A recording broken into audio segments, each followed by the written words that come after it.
ॐ जय जय जय नमो घन्तां नमो सिद्धाणं नमो ऐर्याणं नमो वच्याणं नमो ईशवसानं नमः समयसाराय स्वानुभूत्या चकासते चित्स्वभावाय भावाय सर्वभावान्तरच्छिवे तीन भुवन में सार वीतराग विज्ञानता शिव स्वरूप शिवकार नमः त्रियोग समालिके। अध्यात्म प्रेमी आत्मज्ञानी पंडित श्री दौलतराम जी द्वारा रचित छडाड़ा नामनो सुंदर ग्रंथ से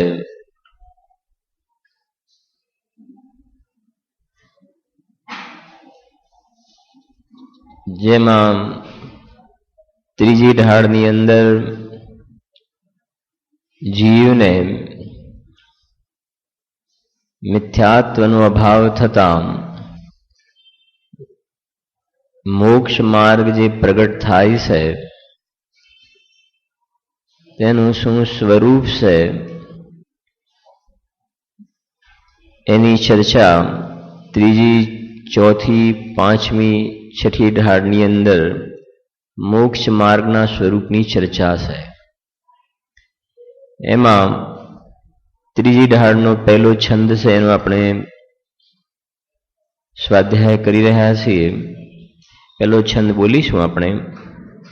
पहलो आत्म को हित है सुख सो सुख आकुलता बिन कहिए आकुलता शिव माहिनता ते शिव मग लाग्यो चाहिए सम्यक दर्शन ज्ञान चरण शिव मग सो द्विविध विचारो जो सत्यारथ रूप सो निश्चय कारण सो व्यवहारो। सवारे आपणे चर्चा थई हती मोक्ष मार्ग संबंध में। पहली बात तो ये है कि आत्मानु हित मोक्ष से यानी आत्म को हित है सुख सो सुख आकुलता बिन कहिए आकुलता शिव माही न ताते शिव मग लाग्यो चाहिए। टोडरमल जी मोक्ष मार्ग प्रकाशक में टोडरमल जी ना पछी दौलतराम जी थया। टोडरमल जी 250 वर्षनी पूर्वे थया। बनार दौलतराम जी ईस्वीसन 1798 એટલે કેટલા વર્ષ થયા? 216 વર્ષ પહેલા થયા। દૌલતરામજી નો જન્મ 216 વર્ષ પહેલા। અલીગઢનું નામ તો બધાએ સાંભળ્યું હશે, જોયું પણ હશે ને। અલીગઢ અને હાથરસ એ બેની વચ્ચે એક સાસની કરીને ગામ આવે છે। સાસનીમાં પંડિતજીનો જન્મ થયેલો અને એમની એવી કોઈ આર્થિક સ્થિતિ સારી પણ ન રહી। અલગ અલગ જગ્યાએ ક્યારેક મથુરા પણ ગયા વ્યાપાર માટે, પછી બરાબર ન રહી તો પાછા આવ્યા। પછી એમાં એમને છાપવાનું જે કામ કહેવાય એવી જગ્યાએ એમને કામ કરતા હતા। પણ એ તો બહારના ઉદયની વાત છે। બહારના જે ઉદય એ તો પૂર્વના પુણ્ય પાપના ઉદય પ્રમાણે હોય છે। પણ અંદર એ આત્માના રસના રસિક હતા। એમની સ્મરણ શક્તિ એટલી તીવ્ર હતી, એમના માટે કહેવાય છે કે જ્યારે છાપખાનામાં છાપવાનું, છીંટ છાપવાનું કામ કરતા હતા એ વખતે પાસે એક ગ્રંથ રાખતા હતા, પ્રાકૃત અથવા સંસ્કૃત કોઈ પણ ગ્રંથ રાખતા હતા અને દિવસના 60 થી 70 શ્લોક કે ગાથાઓ તૈયાર કરી દેતા હતા. સમજાય છે હું જે કહેવા માંગુ છું એ? આજે સવારે આપણી સ્થિતિ એ રહી કે 2 લાઈન પણ કેવી રીતે આપણે પૂરી કરી હતી, રાગાદિ પ્રગટીએ દુઃખ દેન વાળી. એકે 2 શબ્દો બોલ્યા, બીજાએ 2 શબ્દો બોલ્યા, ત્રીજાએ 2 શબ્દો બોલ્યા, એમ કરીને ભાઈઓના તરફથી માંડ માંડ ગાડી પાટા પર પૂરી થઈ હતી આવીને. બનારસી દૌલતરામજીને કહીને એ પ્રકારે એમને અંદરમાં સીધી વાત એ છે કે રસ છે ને, રુચિ છે. અને દૌલતરામજીના ભજનો જે દૌલત વિલાસ 124 જેટલા જે ભજન લખ્યા છે, એમના આધ્યાત્મિક પદ બહુ ઊંચાઈ વાળા પદ છે, એની અંદર ઘણું ઊંચું અધ્યાત્મ ભરેલું છે. ઘણા બધા ભજનોનો તમને પરિચય પણ હશે. એક તો પ્રસિદ્ધ છે, નિરખત જિન ચંદ્ર વદન સ્વપદ સુરુચિ આઈ, નિરખત જિન ચંદ્ર વદન. એક એક લાઈન બતાવું છું તમને, ખ્યાલ આવે ને દૌલતરામજીનો વ્યક્તિત્વ કર્તૃત્વથી કે ભાઈ જેનો સ્વાધ્યાય કરીએ છે મહાપુરુષ, જ્ઞાની પુરુષ કેવા હતા, એનું જીવન. એક ભજને આવે છે, હમ તો કબહુ ન નિજ ઘર आए परगर फिरत बहुत दिन बीते, नाम अनेक धराए हम तो कबहू न निज घर आए. ये केस है. अरे जिया जग धोखे की टाटी, झूठा उद्यम लोग करत हैं जामे निश दिन घाटी. अरे जिया जग धोखे की टाटी, ये पण एनु भजन है. जान बूझ कर अंध बने हैं आंखन बांधी पाटी, निकल जाएंगे प्राण छिनक में पड़ी रहेगी माटी.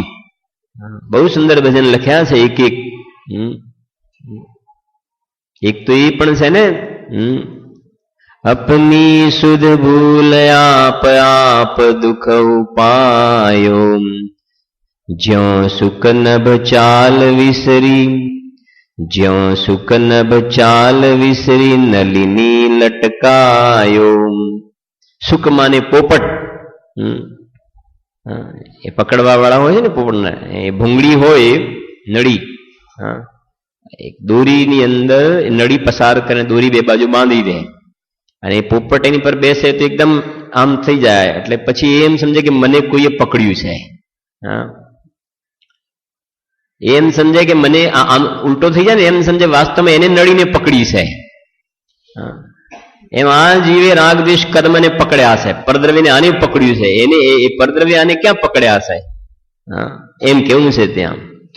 अपनी सुध भूल आप आप दुख उपायो, ज्यों सुख नभ चाल विसरी नलिनी लटकायो. એ છે બહુ સુંદર ભજન છે એક એક. અને એક સ્તુતિ લખી એમને, सकल गे गायक तदपि निजानंद रस लीन सो जिनेन्द्र जयवंत नित अरिरज रहस. है कि नहीं? जय वीत राग विज्ञान पूर, जय मोहति मीर को हरन सूर, जय ज्ञान अनंतानंत धा दग सुख वीरज मंडित अपार. કેટલા ભાવો ભર્યા છે એની અંદર, તમે આગળ વધતા જાઓ. છેલ્લે આવે છે ને, मेरे न चाह कछु और ईश, रत्नत्रय निधि दीजे मुनीश. મારી કોઈ વાંછા નથી, બસ મને એક રત્નત્રય, આ જે મોક્ષ માર્ગ, એ તો વાત છે, એ તો વાત છે. મેરે મારે લાડી વાડી ગાડી બધું બહારમાં ફૂલ્યું ફાલ્યું રહે બરાબર, એ નથી. મેરે ન ચાહ કछु ઓર ઈશ. એમની આજીવિકાની આવી સમસ્યાઓ હતી તોય આવા ભજનો લખ્યા. અને આપણે દુકાન ઉપર ન જઈએ તો એ જીવન પૂરું થઈ જાય તો આપણે પદ વાંચવાનો ભાવ નથી આવતા. સમજણ પડે છે જે બેલેન્સ આપણા જીવનના અને પંડિતજીના બેલેન્સ. આપણી બાજુ જોઈએ નહીં તો એ જીવન પૂરું થઈ જાય છે આરામથી, છતાં રોજ ઉઠીને દુકાનમાં માથું મારવા જાય. તો ટોડરમલજીના શબ્દોમાં તારા અભાગ્યનો મહિમા અમારાથી નથી કહ્યું જતો, અમને તારું બ્રાઇટ ફ્યુચર દેખાતું નથી ભાઈ. કેમ કે આ તો પૂર્વના પુણ્ય બળે છે એટલે સંયોગો મળે છે. નવું અર્નિંગ શું કરે છે તું?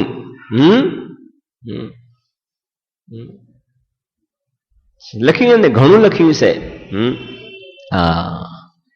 ત્રિભુવન તિહુ કાલ મજા, એમાં લખ્યું ને છેલ્લે, ત્રિભુવન તિહુ કાલ મજાર કોય નહીં તુમ બિન નિજ સુખદાય હોય, મૂરય નિશ્ચય ભયો આજ દુઃખ જલ્દી ઉતારન તુમ જહાદ. પૂછું કોઈ ભાઈ બહેનોને નથી પૂછતો કે આ સ્તુતિ કોને આવડે છે. મંદિરમાં આપણે નીચેનો મોકાર મંત્ર બોલી દીધા, ઉપરનો મોકાર મંત્ર બોલી દીધા, પછી આપણી ફાઇલ જ બંધ થઈ જાય છે. સ્તુતિ જ આપણને નથી આવડતી હશે, ના નથી પાડતો, પણ ન આવડતી હોય તો જરા વિચાર કરો કે ત્રિલોકીનાથ ભગવાનની સમીપમાં જઈને નમોકાર મંત્ર ને ચત્તારી મંગલમ પાઠ પછી આપણને ભગવાનની આગળ શું બોલવું? એનો મતલબ ભગવાનના ગુણોનું આપણને ધારણામાં ખબર નથી કે ભગવાન કયા ગુણોથી શોભે છે, એમને કયા દોષોનો નાશ કર્યો છે, શા માટે પૂજ્ય છે. સમજવું તો પડશે ને એ બધું, નહીં તો અહોભાવ કેવી રીતે આવશે? હોવું જોઈએ ભાઈ બધું. સવારે કહ્યું ને ખાલી જય ભગવાન સારું કરજો, એવું થોડું છે. સવારે કાલે રોજ કે સ્વાધ્યાય કરો તો ભગવાનની સ્તુતિનો ભાવ પણ આમ અહોભાવ અલગ આવશે ને, કેમ કે એમના ગુણો ખ્યાલ આવશે. એ છે એવું ઘણા બધા બહુ સુંદર સુંદર ભજનો છે. અને હવે હવે તો આ ટેકનોલોજી એવી છે ને કે હવે જે કહ્યું કે એની કેસેટ વગેરે તમે મોબાઈલમાં પણ લગાવી શકો, બીજે ત્રીજે જ્યાં પણ તમારે કાનમાં લગાવીને સાંભળો એ ભજનો વગેરે બધું. આ તો તમે ત્રીજી ઢાળની પરીક્ષાનો પ્રોગ્રામ રાખો તો અમે તૈયાર કરીએ, પરીક્ષાનો પ્રોગ્રામ ના રાખો તમે તૈયાર ના કરીએ. એવું થોડું હોય? એમ હોય? એવું ના હોય ભાઈ. જો અંદરમાં મારે તૈયાર કરવું છે. સ્વાધ્યાયના 5 અંગ છે ને સ્વાધ્યાયના 5 અંગ જયેશભાઈ છે ખબર? શું છે? વાંચના, પૃચ્છના, અનુપ્રેક્ષા, આમનાય, ધર્મોપદેશ. અનુપ્રેક્ષા ને આમનાય છે કે નહીં? આમનાય આ વારંવાર વાગોડવું તે સ્વાધ્યાય છે, એ પણ સ્વાધ્યાય છે. જો आत्म को हित है सुख सो सुख आकुलता विन कहिए. એ મુનિરાજો ઉપર કેવી કેવી પ્રકારના ઉપસર્ગો આવે, છતાં પણ કહે છે એ તો નિરાકુળ સુખનો ભોગવટો કરે છે. જો આકુલતા શિવ માહિન તાત શિવ મગ લાગ્યો છઈએ, સમ્યગ દર્શન જ્ઞાન ચરણ શિવ મગ સો દ્વિવિધ વિચારો, જો સત્યારથ રૂપ સો નિશ્ચય કારણ સો વ્યવહારો.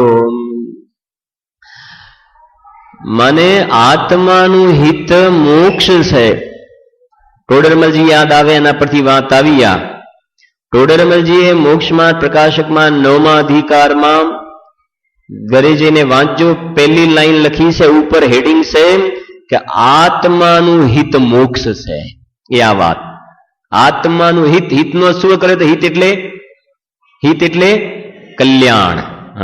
કે આત્માનું કલ્યાણ એની પર્યાયમાં મોક્ષ પ્રગટ થાય, એમાં આત્માનું કલ્યાણ છે. તે મોક્ષ કેવી રીતે પ્રગટ થાય? કે મોક્ષ માર્ગ ઉપર ગમન કરો. મોક્ષ માર્ગ ઉપર ગમન કરશો તે ક્યાં જઈને ઉભો રહેશે? મોક્ષમાં. કહ્યું હતું ને, શિખરજી જવાના માર્ગ ઉપર ચાલો તો શિખરજી આવશે. એવી રીતે પર્યાયમાં મુક્તિની પ્રાપ્તિ કરવી છે, તો એ મુક્તિની પ્રાપ્તિનો જે માર્ગ છે એને મોક્ષ માર્ગ કહેવાય છે. સમજરા ધ્યાનથી. અહીંયા મોક્ષ મગ શબ્દ, શિવ મગ શબ્દ વાપરે છે ને, શિવ મગ. જેના ગમની અંદર એના અલગ અલગ નામ આવે છે, 3-4 નામ તમને ખાલી કહું છું.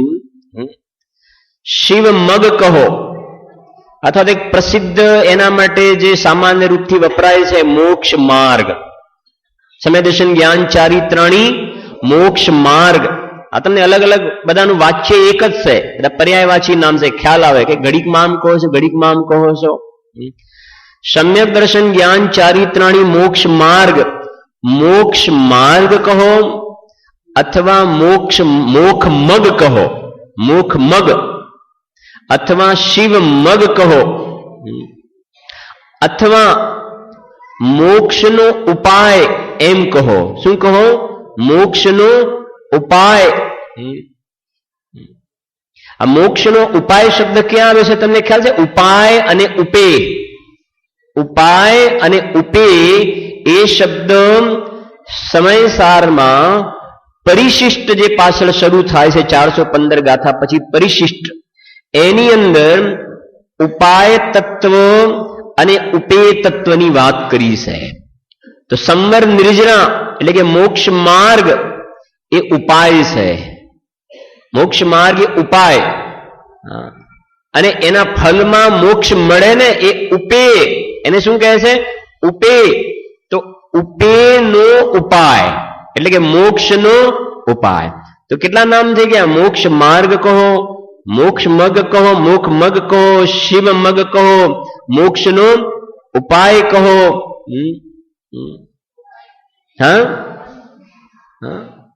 નિયમસારમાં કહ્યું છે માર્ગનું ને માર્ગ ફળનું કથન જીનવર શાસને, ત્યાં માર્ગ મોક્ષ ઉપાય છે ને માર્ગ ફળ નિર્વાણ છે. દીપકભાઈ હા વાંચો ભાઈ, વાંચો. હા સ્પષ્ટ કહે છે ત્યાં આગળ કુંદ દેવ છે માર્ગનું ને માર્ગ એટલે મોક્ષ માર્ગ. માર્ગ અને માર્ગ ફળ બે શબ્દ આવે સુરેશભાઈ. માર્ગ અને બીજું શું? માર્ગ ફળ. માર્ગ એટલે શું? સમય દર્શન જ્ઞાન ચારિત્રાણી મોક્ષ માર્ગ. માર્ગ એટલે સમય દર્શન જ્ઞાન ચારિત્ર. માર્ગ ફળ એટલે મોક્ષ. છે માર્ગનું ને માર્ગ ફળનું કથન જીનવર શાસને, મને જીનવરના શાસનમાં માર્ગ અને માર્ગ ફળનું કથન છે. એનો મતલબ એ થયો કે જીનવર શાસનને છોડીને બીજી કોઈ જગ્યાએ મોક્ષનો માર્ગ અને માર્ગના ફલમાં મળવા વાળું મોક્ષ એની વાત અન્યત્ર ક્યાંય છે નહીં. ત્યાં માર્ગ મોક્ષ ઉપાય છે ને માર્ગનું નામ શું આપ્યું? મોક્ષનો ઉપાય. ત્યાં માર્ગ મોક્ષ ઉપાય છે ને માર્ગ ફળ નિર્વાણ છે. ક્યાં ગુરુ છે? માર્ગ ફળ શું છે? નિર્વાણ. નિર્વાણ એટલે શું? મોક્ષ.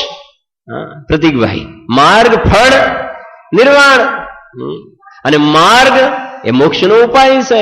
એ અહીંયા કહે છે કે નહીં? જો અહીંયા લખ્યું એટલા માટે સમ્યક દર્શન જ્ઞાન ચરણ શિવ મગ સો દ્વિવિધ વિચાર.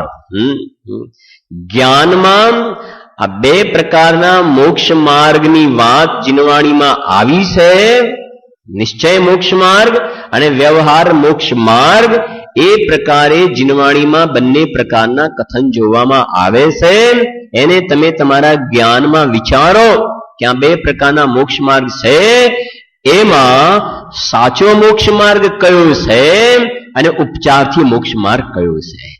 બે છે તો બંને સાચા છે એમ નહીં, પણ વિચારો કે બે કયા તો બેમાંથી સાચો કયો અને ઉપચરિત કયો. એ લખાય છે જો સત્ય સત્યારથ રૂપ સો નિશ્ચય, કારણ સો વ્યવહાર. જે સાચો મોક્ષ માર્ગ છે, મોક્ષ માર્ગમાં કેટલી વસ્તુ આવે? 3. આ ખાસ ખ્યાલ રાખો. મોક્ષ માર્ગમાં કેટલી વસ્તુ આવે? 3. સમ્યક દર્શન, સમ્યક જ્ઞાન, સમ્યક ચારિત્ર. 3 રત્નત્રય કહો એને. રત્નત્રય અથવા તો સમ્યક દર્શન, જ્ઞાન, ચારિત્ર, એ ત્રણેયની એકતા અભેદથી કથન કરવું ત્રણનું, એને શું કહેવામાં આવે છે? મોક્ષ માર્ગ કહેવામાં આવે છે. હવે અહીંયા કહે છે કે જીનવાણીમાં મોક્ષ માર્ગનું 2 પ્રકારે નિરૂપણ આવે છે, નિશ્ચય મોક્ષ માર્ગ અને વ્યવહાર મોક્ષ માર્ગ. તેમાં નિશ્ચય મોક્ષ માર્ગ કોને કહેવાય? કે જે સાચો હોય, જો સત્યાર્થ રૂપ સો નિશ્ચય, જે સાચો મોક્ષ માર્ગ હોય એને નિશ્ચય કહેવાય. અને જે મોક્ષ માર્ગ તો નથી, શું કહ્યું? જે મોક્ષ માર્ગ તો નથી, પણ મોક્ષ માર્ગનું સહચરમાં જે કારણ છે, સાથે જે જાતિનો રાગાંશ જોવામાં આવે છે, એને ઉપચારથી, વ્યવહારથી એને મોક્ષનો માર્ગ કહેવામાં આવે છે. પણ નિશ્ચયની સાથે રહેલો દેવશાસ્ત્ર ગુરુના શ્રદ્ધાના પરિણામ, શાસ્ત્ર ભણવાના પરિણામ, વ્રતાદિના પરિણામ, એ છે તો બંધનું કારણ, પણ નિશ્ચયની સાથે સહચરમાં છે તો ઉપચારથી એને પણ મોક્ષનો માર્ગ કહેવામાં આવે છે. પણ ખરેખર એ મોક્ષનો માર્ગ નથી, એ બંધનો માર્ગ છે. પણ એના પર વ્યવહાર ક્યારે કહેવાશે? ક્યારે કહેવાશે વ્યવહાર? કે નિશ્ચય હોય તો વ્યવહાર કહેવાશે, નિશ્ચય નહીં હોય તો વ્યવહાર નહીં કહેવાય. સવારે વિંટીની દ્રષ્ટાંતની વાત કરી હતી ને. હવે સમજો અહીંયા મારી પાસે વિંટી જ ના હોય, સમજો, તો હું તમને કહું કે સવારે વાત ને કે ભાઈ આ વિંટી પ્રતિકભાઈની છે કે વિજયભાઈની? હા, તો પ્રતિકભાઈની કહ્યું એ વ્યવહાર બરાબર છે કે નહીં? પણ પેલા હાથમાં વિંટી જ ના હોય તો પછી બોલો હવે આમની છે કે એમની છે, તો શું કહીશું? કે પેલા લાવો તો ખરા. મને નિશ્ચય હોય તો પછી એ કોના હાથમાં પહેરેલી છે તો ઉપચાર આવશે ત્યાં આગળ. હા, એક સરળ દ્રષ્ટાંત આપું છું તમને એના માટે, કે સમજો કે આપણું મોસાળ, જાંબુડી મોસાળ છે તમારું, સમજો દ્રષ્ટાંત માટે. હવે તમારું જે ઘર છે જાંબુડીની અંદર, એ ઘરમાં બાજુમાં જ અડીને એક મોહમ્મદભાઈ કરીને રહે છે, મુસલમાન એક ભાઈ છે. હવે મોસાળમાં જે રહેતા હોય એને બધા શું કહેવાય? મામા કહેવાય. બરાબર છે કે નહીં? બધાને મામા કહેવાય. હવે મારો પ્રશ્ન એ છે કે જે મોહમ્મદ મામા છે એ મામેરું લઈને આવે કે ના આવે? રિંકેશભાઈ, તો મામા શું કામ કહો છો પછી? એ મોહમ્મદ મામા મરી જાય તો નાવું પડે કે ના નાવું પડે? કેમ ના નાવું પડે? મામા મામા તો કહેતા હતા. જયેશભાઈ બોલો, તો પછી મામા શું કામ કહો છો? મામેરું લઈને ના આવે, મરી જાય તો નાવું ના પડે, પછી મામા કહેવાનો કોઈ મતલબ ખરો? સમજાય છે? ખ્યાલ આવે છે ને વાતનો? તો કહે છે કે બસ એમને મામા એટલા માટે કહેવામાં આવે છે કે બાનું જે ગામ છે ને એ ગામમાં રહે છે, એટલે એમના ઉપર મામાનો આરોપ આવ્યો. એ જાંબુડીની જગ્યાએ જીંજવા હોય, સમજાય છે કે નહીં? તો એમના ઉપર મામાનો આરોપ આવે નહીં. એ જાંબુડીમાં રહેવા વાળા બધા ઉપર શેનો આરોપ આવી ગયો? મામાનો. કેમ કે ત્યાં બા રહેશે ને, બાનું ગામ છે, એટલા માટે ઉપચારથી એમને મામા કહ્યા. અસલી મામા તો બાના સગા ભાઈ છે, એ સાચા મામા છે. પણ પેલા ઉપર તો ખાલી માત્ર આરોપ આવે. પણ મારે એટલું જ ખાસ તમારું ધ્યાન આકર્ષિત કરવું છે કે આરોપ ત્યારે આવે કેમ કે તો પછી જીંજવામાં પણ મોહમ્મદભાઈ છે ને, તલોદમાં છે ને, હિંમતનગરમાં મોહમ્મદભાઈ છે, બધાને મોહમ્મદ મામા કહી દો તમે કે ના. બાના ગામમાં રહેતો એના પર આરોપ આવે. એમ અંદરમાં જેને નિશ્ચય પ્રગટ્યો હોય, એને સહચરમાં રાગાંશ હોય, એના ઉપર વ્યવહારનો આરોપ આવે છે, નહીં તો આરોપ પણ આવતું નથી. ટોડરમલજીએ બહુ સરસ વાત કહી છે મોક્ષ માર્ગ પ્રકાશકની અંદર. એક બહેન હતી, એ પેલા ખાડણિયા હોય ને, ખાડણિયા, એની અંદર એ ડાંગરના દાણા હોય ને, દાણા સહિતની ડાંગર, એમાં આમ ખાંડતી હતી બહેન. તો બધા ફોતરા શું થઈ જાય, ઉપર આવે ને, અને દાણા તો અંદર હતા નીચે જાય. તો બીજી એક બહેને જોયું આ, તો એને શું કર્યું કે ફોતરા લાવીને ખાંડવાનું ચાલુ કરી દીધું. ત્યાં આગળ ફોતરા લાવીને ખાંડવાનું ચાલુ કરી દીધું. બોલો હવે એ ગમે તેટલી મહેનત કરે તેમાંથી દાણા નીકળશે કે નહીં નીકળે? નહીં નીકળે. સમજણ પડે છે કે પેલામાં તો દાણા હતા ને. હવે બસ એવી જ રીતે અહીંયા એ કહેવું છે કે અંદરમાં આત્માના આશ્રય જે નિશ્ચય રત્નેત્રે પ્રગટ્યા એ દેખાતા નથી, અને બહારમાં વ્યવહાર જોવામાં આવે છે, પૂજા ભક્તિ વગેરેનો વ્રતાદિનો વ્યવહાર જોવામાં આવે છે. તો અજ્ઞાનીજી અંદરમાં નિશ્ચય રત્નત્રય શુદ્ધ જે ધર્મ પ્રગટ્યો છે દેખાતો નથી, અને પેલો બહારનો વ્યવહાર દેખાય છે, તો એ વ્યવહારને જ પરમાર્થ માની અને એ માને છે કે આ મોક્ષ માર્ગ છે. તો ટોડરમલજી લખ્યું કે ખેદ ખિન્ન થાય, એવા શબ્દો વાપરે છે, ખેદ ખિન્ન થાય. એટલે હવે જુઓ જરાક, અહીંયા કહે છે કે જો સત્યારત રૂપ સો નિશ્ચય કારણ સો વ્યવહારો. એની ચર્ચા આપણે ઘણી કરવાની છે હજુ. કારણ સો વ્યવહારો એની આવશે ત્યારે સાથે એની વાત. કારણ ક્યારે? કે જ્યારે અંદરમાં નિશ્ચય પ્રગટ થાય ત્યારે એના ઉપર આરોપ આવશે. કારણનો આરોપ ત્યારે આવે, ત્યાં આગળ આરોપની કથન કરવામાં આવે છે ત્યાં. હવે બીજા નંબરની પંક્તિમાં આવો તમે જરાક.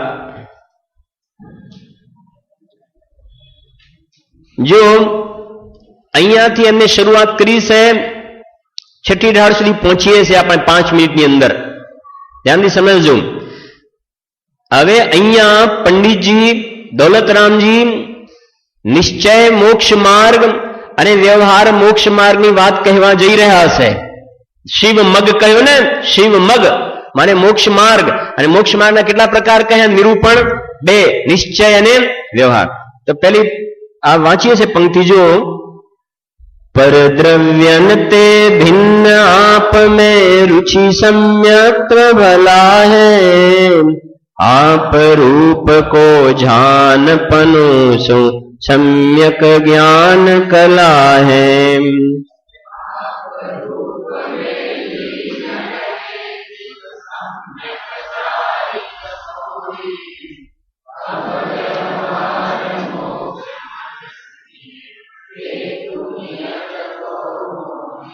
સમજણ પડે છે કાંઈ? હા, આની અંદર કયા રત્નત્રયની વાત કરી? બોલો, નિશ્ચયની કે વ્યવહારની? હેમંતભાઈ છે કે નહીં? છડાળા જુઓ. परद्रव्यन ते भिन्न आप में रुचि सम्यक्त्व भला है. नंबर 1 बात, आप रूप को जान पनासो सम्यक ज्ञान कला है. 2, आप रूप में लीन रहे थिर सम्यक चारित सोई. પછી લખે છે અબ વ્યવહાર મોખ મગ સુનિએ હેતુ નિયત કો હોય. મારો પ્રશ્ન એ છે કે ઉપરની 3 લાઈનમાં એમને કયા મોખ મગની વાત કરી? નિશ્ચયની. ખ્યાલ આવ્યો ને? 3 લાઈનમાં નિશ્ચય મોક્ષ માર્ગની વાત કરી. શોર્ટમાં થઈ ગયા. 3 લાઈનમાં નિશ્ચય રત્નત્રયનું વર્ણન પૂરું થઈ ગયું. પહેલી લાઈનમાં નિશ્ચય સમ્યક દર્શન. નિશ્ચય સમ્યક દર્શન કોને કહેવાય? કે પરદ્રવ્યને તે ભિન્ન આપ में रुचि सम्यक तो भला है. निश्चय सम्यक दर्शन. બીજામાં आप रूप को जान पनासो सम्यक ज्ञान कला है. निश्चय ज्ञान. आप रूप में लीन रहे फिर सम्यक चारित सोई. એ નિશ્ચય ચારિત્ર્ય 3ની એકતા, એ સમ્યક દર્શન જ્ઞાન ચારિત્રાની મોક્ષ માર્ગ. આ તત્વાસૂત્રનું સૂત્ર આવી ગયું. બાકી કયો રહ્યો? વ્યવહાર મોક્ષ માર્ગ બાકી રહ્યો. એનો મતલબ વ્યવહાર મોક્ષ માર્ગમાં એમને વ્યવહાર સમ્યક દર્શનની વાત કરવી પડશે કે નહીં કરવી પડે? કરવી પડશે વ્યવહાર સમ્યક દર્શનની વાત. વ્યવહાર જ્ઞાનની વાત કરવી પડશે કે નહીં? એ કરવી પડશે. પછી શેની? વ્યવહાર ચારિત્રની વાત કરવી પડશે. બરાબર? ત્યારે એ બંને પ્રકારના મોક્ષ માર્ગની કહાની ત્યારે પૂરી થાય. બરાબર? છઠ્ઠી ડાળ કાઢો જરાક, પછી વચ્ચેનું પછી બતાવું છું તમને.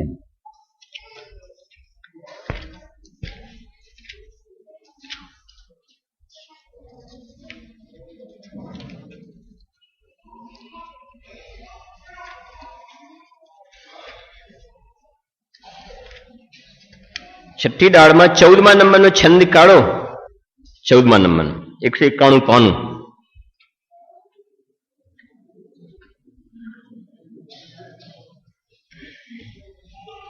પડ્યું હોય જો મળ્યું ને ભાઈ દરેકને.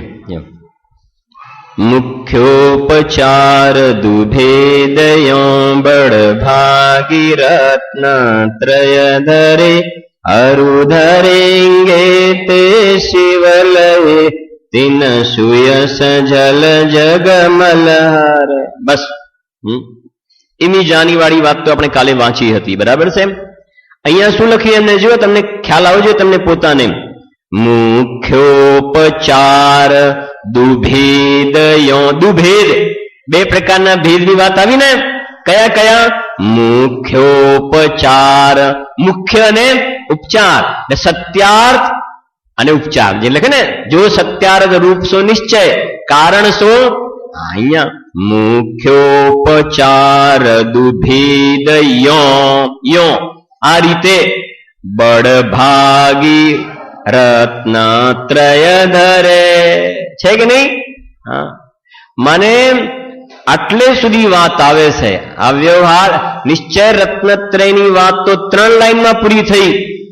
વ્યવહાર રત્નત્રયની વાત આ બધો વિસ્તાર જે છે ને એના પછીની અંદર વ્યવહાર સમ્યક દર્શનની વાત છે, વ્યવહાર જ્ઞાનની વાત અને વ્યવહાર ચારિત્રની વાત છે.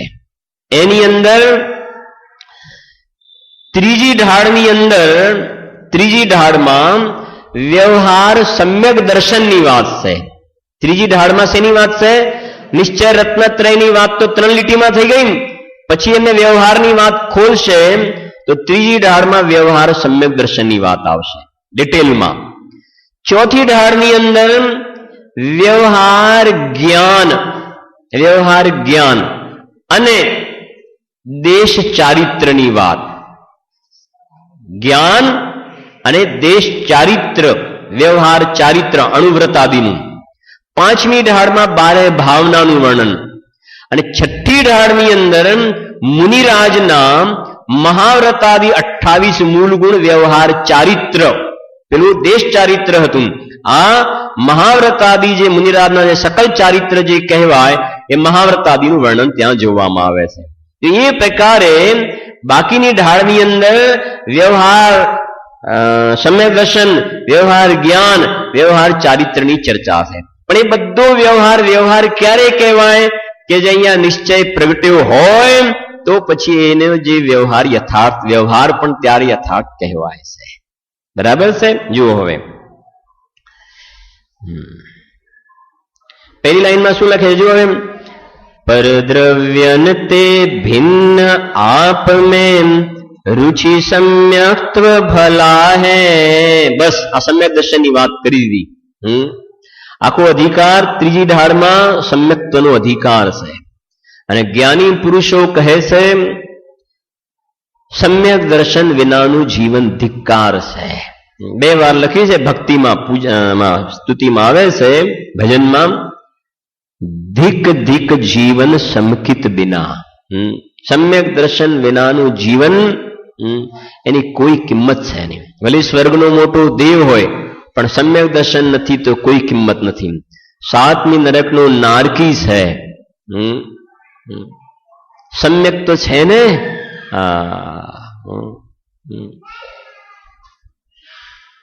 એ પૂજનમાં એક પંક્તિ બોલી છે ને આપણે, નરકની અંદર અંધારું હોય કે અજવાળું હોય? બોલો. નરકોની અંદર અંધારું હોય કે અજવાળું હોય? હા, તમ પ્રભા મહાતમ પ્રભા બોલીએ છે ને, તમ પ્રભા મહાતમ પ્રભા. માને નરકોની અંદર શું હોય છે? ઘોર અંધારું હોય છે. અને આપણે ક્યાં રહીએ છીએ જયંતિભાઈ? નરકમાં અંધારું હોય છે ને. આપણા ઘરમાં તો એક એક રૂમની અંદર 10 લાઈટો ઝગમગ ઝગમગ, બાથરૂમમાં પણ 15 લાઈટો ઝગમગ થતી હોય. બોલો હવે અજવાળા જ અજવાળા છે ને. હા, અંધારા તો નરકમાં છે. બરાબર છે કે ખોટું છે કે સાચું છે? હા, કેમ કે આપણને અજવાળા અને અંધારાની વ્યાખ્યા જ ખબર નથી ને. પૂજનમાં એક પંક્તિ બોલીએ છીએ આપણે, मेरे चैतन्य सदन में प्रभु चिर व्याप्त भयंकर अंधियारा. શું લખ્યું છે? બોલો, કરો અર્થ એનો. मेरे चैतन्य सदन में प्रभु चिर व्याप्त अनादिकालથી ચિરવ્યાપ્ત ભયંકર અંધિયારા. અંધકાર તો છે, પણ અંધકાર પણ કેવો ભયાનક અંધકાર છે. અને 7મી નરકની અંદર રહેલો નારકી. ભલે ને અંધકાર બહારમાં હોય, પણ અંદરમાં સમ્યક દર્શન પ્રગટ કર્યું છે. પરદ્રવ્યંતે ભિન્ન આપ મેં રુચિ સમ્યક ભલા હૈ. ભેદ વિજ્ઞાન કર્યું છે, સમ્યક્ત્વની પ્રાપ્તિ કરી છે. તો કે છે કે એને અંદરમાં અજવાળા જ અજવાળા છે. ત્યાં આગળ એને અજવાળા છે. બહારના અંધકાર એ તો સ્પષ્ટ કહે છે. પરદ્રવ્યને તે ભિન્ન આપ મેં રુચિ સમ્યક તો ભલા હૈ. ચોખવટ તો અહીંયા એ તો કરે છે. આને બહારના અજવાળાથી અજવાળું માન્યું અને બહારના અંધારાથી અંધારું માન્યું. ગામડામાં હોય ને, મારે તલોદની એની અંદર વરસાદ જેવો ફાસ્ટ પાડ ચાલવા પડે, પહેલું શું ચાલી જાય? લાઈટો ચાલી જાય. અને અમદાવાદમાં ગમે તે વરસાદ પડે લાઈટ ના જાય. પણ અહીંયા અંદરમાં, બોલો, અંદરમાં તો અંધારા જ છે ને. એ તો એને દેખાતું નથી. અને બહારમાં બસ કે પુણ્યના ઉદયમાં જ એનાથી જ મોટો નાનો તુલના કરે છે.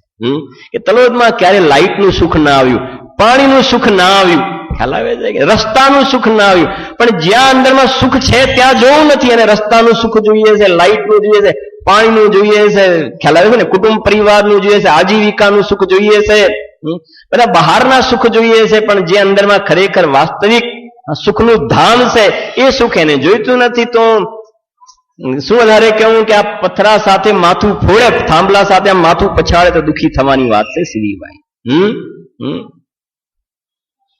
આ કહે છે અહીંયા પરદ્રવ્ય ને તે ભિન્ન આપ મેં.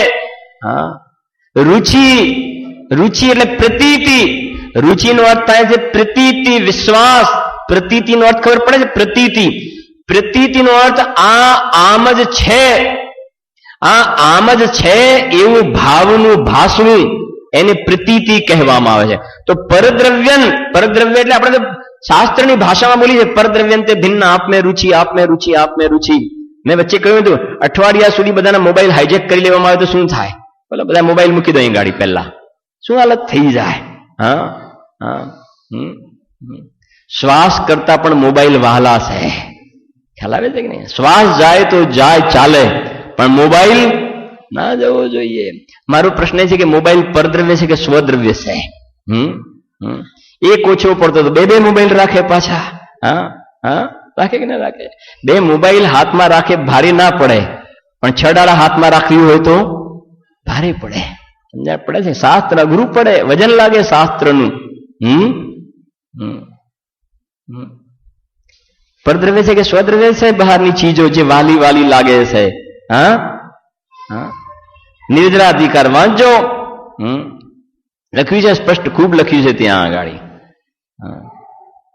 પરદ્રવ્ય આ મુજ દ્રવ્ય એવું કોણ જ્ઞાની કહે? અરે જ્ઞાની પુરુષને પણ પુણ્યના ઉદયમાં બધા પરદ્રવ્યો મળે, પણ પરદ્રવ્યને પોતાના જાણતા માનતા નથી. અંતર છે, એનું નામ સમ્યક્ત્વ છે.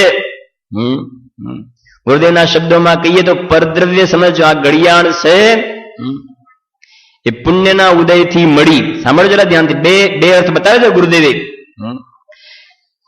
કે બહારના જે કહ્યું ને લાડી વાડી ગાડી, આ જે પરદ્રવ્ય છે એ આ અજીવ છે કે જીવ છે? અજીવ છે ને. હવે એને મેં મારું માન્યું, હું એનો સ્વામી. એનો મતલબ હું જળનો સ્વામી થયો. આ મારું ને હું એનો મતલબ અભિપ્રાયમાં, અને ફલ તો અભિપ્રાયમાં વાસનાનું લાગે છે. જળને તે તારું માન્યું, એનાથી તે પોતાને મોટો માન્યો. એકમાં ખૂબ ઘણું કહેવાનું છે, પણ ક્યાં જઈશું વધારે તો. અભિમાન કિયા અબ તક જડ પર અભિમાન કિયા ના. તો એ કહે છે અજીવ છે ને અજીવનો તું સ્વામી થયો, એનો મતલબ તું અજીવ જડ સિદ્ધ થયો. એક વાત. અને પાપ કેટલા પ્રકારના હોય છે? 5. હિંસા, જૂઠ, ચોરી, કુશીલ અને પરિગ્રહ. તો આ જે બહારના સંયોગો બધા મળ્યા એને શું કહેવાય? પરિગ્રહ. પરિગ્રહ શું છે? પાપ. પરિગ્રહ પાપ છે. અને પાપનો જે સ્વામી થાય એને શું કહેવાય? બોલો બોલો. હા, પાપનો સ્વામી એ પાપી. ધર્મનો સ્વામી એ ધર્મી, પાપનો સ્વામી એ પાપી. માને આ બધો પરિગ્રહ મળ્યો. પરિગ્રહ પાપ છે અને હું એનો સ્વામી માલિક. એનો મતલબ તું પાપી છે, જડ છે, પાપી છે. લખ્યું છે નિર્જરાધિકારમાં, વાંચજો. અહીંયા કહે છે સમ્યક્તની પ્રાપ્તિ. એનો મતલબ આ બધું કઈ આને છોડી દેવું એમ નથી. સ્વરૂપનું ગ્રહણ કરવું, શુદ્ધાત્માની પ્રતીતિ, અનુભૂતિ થવી, એની વિશ્વાસ. એ અહીંયા કહે છે કે પરદ્રવ્ય તે ભિન્ન આપ મેં રુચિ. અને આગળ પછી કહે છે સમ્યક દ્રષ્ટિ જીવના પરિણતિ કેવા પ્રકારની. આગળ આવશે ગાથામાં, આગળ આવશે. એ વખત એની વિસ્તારથી હજુ ચર્ચા કરીશું. आप में रुचि सम्यक्त्व भला है. भला माने निश्चय, सम्यक दर्शन. नंबर 2, आप रूप को જાનપનો. શરીરનું રૂપ નહીં, આપ રૂપ, આત્માનું રૂપ કેવું છે? શુદ્ધ ચેतना સિંધુ हमारो रूप है. आप रूप को જાનપનો. જાણવું એ જ્ઞાનનું વાત આવી. રુચિ એ શ્રદ્ધા ગુણની પર્યાય. આત્માના અનંત ગુણ છે, એમાંથી 3 ગુણની મુખ્યતાથી વાત કરી. પહેલી લાઈનમાં શ્રદ્ધા ગુણનું પરિણમન, બીજી લાઈનમાં જ્ઞાન ગુણનું પરિણમન. આપ રૂપ કો જાનપનો. સ્વસંવેદન જ્ઞાનમાં આત્માને જાણવું. એ આપ રૂપ કો જાનપનાસો સમ્યક જ્ઞાન કલા હૈ. એ સમ્યક જ્ઞાન. અને 3 નંબરમાં आप रूप में लीन रहे. माने जे आत्मानी प्रतीति थई, जाणवामां आव्यो અને એમાં લીનતા કરવી. સત્રડાર ગાથા આવી ગઈ આની અંદર સમયસારની. સત્રડાર ગાથામાં કહ્યું છે કે પ્રથમ તો આત્માને જાણવો. મોક્ષાર્થી પુરુષે પ્રથમ તો આત્માને જાણવો. પછી ત્યાં લખ્યું કે આત્માને જાણ્યો ને, સ્વસંવેદનથી આત્માને જાણ્યો, ત્યાં એવું શ્રદ્ધાન થયું. શ્રદ્ધા પણ વાત, એવું શ્રદ્ધાન થયું કે આ જ આત્મા છે. રુચિ, પ્રતીતિ, વિશ્વાસ, આ જ આત્મા છે. એમાં આચરણ કરવાથી, આ ચારિત્ર, એમાં આચરણ કરવાથી અવશ્ય કર્મોથી છૂટાશે. અવશ્ય એમાં આચરણ કરવાથી. એ ચારિત્ર, આ ચારિત્ર. બહારની વાત નહીં કે બહારમાં શરીરને સૂકવી નાખો. કોઈ એમ કહે કે ભાઈ કપડા ભીના હોય, કપડા ભીના હોય ને તડકે સૂકવો તો શું થઈ જાય? સુકાઈ જાય. એમ શરીરને સૂકવી નાખો. એ ચારિત્ર, એવું ચારિત્ર નથી. જે જાણનારો જણાયો એમાં લીનતા, એમાં ઠરી જવું, એમાં જામી જવું. જેમ ગાય ચારો ચરે છે, પ્રવચન સારમાં લખ્યું કે સ્વરૂપે ચરણમ ઇતિ ચારિત્ર. સ્વરૂપમાં ચરવું એનું નામ ચારિત્ર છે. જે સ્વરૂપ સમજ્યા વિના પામ્યો દુઃખ અનંત. સમ્યક દર્શન થતા સ્વરૂપને જાણ્યું, એની પ્રતીતિ થઈ અને એમાં લીન થવું. જે શબ્દ લખને ગાડી, આપ રૂપ મેં લીન રહે. સ્થિર 73 ગાથા સમય સારની. એમાં રહી સ્થિત લીન. आई आप रूप में लीन रहे थिर सम्यक चारित सोई. આ 3 નિશ્ચય રત્નત્રયની લાઈન થઈ. આ શ્રદ્ધા ગુણ, જ્ઞાન ગુણ અને ચારિત્ર ગુણ. એની સ્વભાવ અર્થ પર્યાય, સ્વભાવ અર્થ પર્યાય. મિથ્યા દર્શન જ્ઞાન ચારિત્ર હતું એમ વિભાવ અર્થ પર્યાય હતી. અર્થ પર્યાય તો ખ્યાલ છે કે નહીં? અર્થ પર્યાય, વ્યંજન પર્યાય એટલે આકાર, અને અર્થ પર્યાય પ્રદેશત્વ ગુણને છોડીને બાકીના ગુણોનું શુદ્ધ પરિણમન થવું એને સ્વભાવ અર્થ પર્યાય કહે છે. તો એ અહીંયા આ 3 લાઈનમાં એમને સ્પષ્ટ કર્યું. હવે કહે છે અબ વ્યવહાર મોખ મગ સુનિએ હેતુ નિયત કો હોઈ. હવે એમને વાત ચાલુ કરે છે કે અબ વ્યવહાર મોખ મગ સુનિએ. એ વ્યવહાર મોખ મગ ક્યાં પૂરો થાય છે? છઠ્ઠી ડાળની અંદર પૂરો થશે. બરાબર છે કે નહીં? હવે વ્યવહાર મોખ મગ સુનિએ પછી શું લખ્યું છે? હેતુ. હેતુ એટલે કારણ. નિયત એટલે નિશ્ચય હોય કે જે હવે વ્યવહાર મોક્ષ માર્ગની વાત કહેવા જઈ રહ્યા છીએ. એ વ્યવહાર મોક્ષ માર્ગ નિશ્ચય મોક્ષ માર્ગનો હેતુ છે. શું કહ્યું? વ્યવહાર મોક્ષ માર્ગ લખ્યું છે ને. હવે વ્યવહાર મોક્ષ મગ સુનિએ હેતુ નિયત કો હોય કે જે વ્યવહાર મોક્ષ માર્ગ નિશ્ચય મોક્ષ માર્ગનો હેતુ છે. બસ અહીંયા જ કહેવાય ને ટ્વિસ્ટ થવાની સંભાવના ગણી રહે છે. આ જગ્યાએ બહુ સાચવવાનું છે આના અર્થમાં. કે જે લખ્યું છે એવો અર્થ કરો, લખ્યું છે એવો અર્થ કરો. એનો મતલબ અહીંયા ચોખ્ખું લખ્યું છે. શું લખ્યું છે? કે હવે વ્યવહાર મોખ મગ સુનિએ હેતુ નિયત કોઈ મને વ્યવહાર કરો. તો એ વ્યવહાર શેનું કારણ છે? નિશ્ચયનું કારણ છે. એટલે પેલો શું હોય? પેલો વ્યવહાર જ હોય, કેમ કે વ્યવહાર નિશ્ચયનું કારણ છે. અને આગળ પણ લખ્યું હમણાં આપણે જે પેલી પંક્તિમાં આવ્યું ક્યાં આગળ જો સત્યારથ રૂપ સો નિશ્ચય. શું લખ્યું? કારણ સો. હવે વ્યવહારને કારણ કયું છે? વ્યવહારને કારણ કયું છે? અને અહીંયા પણ લખે છે કે આ વ્યવહાર મોક્ષ માર્ગ એ નિશ્ચય મોક્ષ માર્ગનો શું છે? હેતુ છે. એનો મતલબ પહેલા શું કરવું પડે? પહેલા શું કરવું પડે? બોલો. કે વ્યવહાર નિશ્ચયનો હેતુ છે. જો સાંભળો કે આ વાતને બરાબર સમજો ધ્યાનથી. વ્યવહાર નિશ્ચયનો હેતુ જે કહ્યો ને, વ્યવહાર બે પ્રકારના સમજો જરા ધ્યાનથી. એક પૂર્વચર વ્યવહાર. પૂર્વચર વ્યવહાર એટલે નિશ્ચય પ્રગટ્યા પહેલાનો વ્યવહાર. રાજુભાઈ શું કહ્યું? પૂર્વચર વ્યવહાર. નિશ્ચય પ્રગટ્યા પહેલાનો વ્યવહાર. મને સમ્યક દર્શન જ્ઞાન ચારિત્ર શુદ્ધ પ્રગટે એના પહેલાનો વ્યવહાર એ પૂર્વચર વ્યવહાર. અને એક સહચર વ્યવહાર. સહચર માને સમ્યક દર્શન જ્ઞાન ચારિત્ર પ્રગટ્યા છે ને, અને સાથે વ્યવહાર વ્રતાદિનો વ્યવહાર, ભક્તિનો વ્યવહાર, સ્વાધ્યાયનો પરિણામ, એ સહચર વ્યવહાર. તો બે પ્રકારના વ્યવહાર થયા, પૂર્વચર અને સહચર. હવે વાત એ છે કે જીવને દેવશાસ્ત્ર ગુરુની શ્રદ્ધાનો પરિણામ છે. સાચા દેવશાસ્ત્ર ગુરુની ભક્તિના, એની સ્તુતિના, એના ગુણાનુવાદના પરિણામ છે. રાગરૂપ દશા છે. એ રાગરૂપ પરિણામ છે. હવે એ દેવશાસ્ત્ર ગુરુની ભક્તિના પરિણામ એના ઉપર સમ્યક દર્શનનો વ્યવહાર ક્યારે આવશે? ક્યારે વ્યવહાર આવશે? કે એ દેવશાસ્ત્ર ગુરુની જે શ્રદ્ધાનો વિકલ્પ છે, એમના ગુણાનુવાદ કરે છે, એ વિકલ્પ તૂટી અને અંદરમાં નિર્વિકલ્પ આત્માની અનુભૂતિ થઈ, સમ્યક દર્શન પ્રગટ્યું.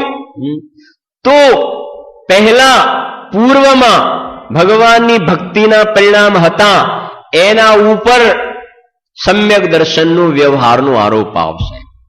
ફરીથી સમજો જરાક થોડુંક.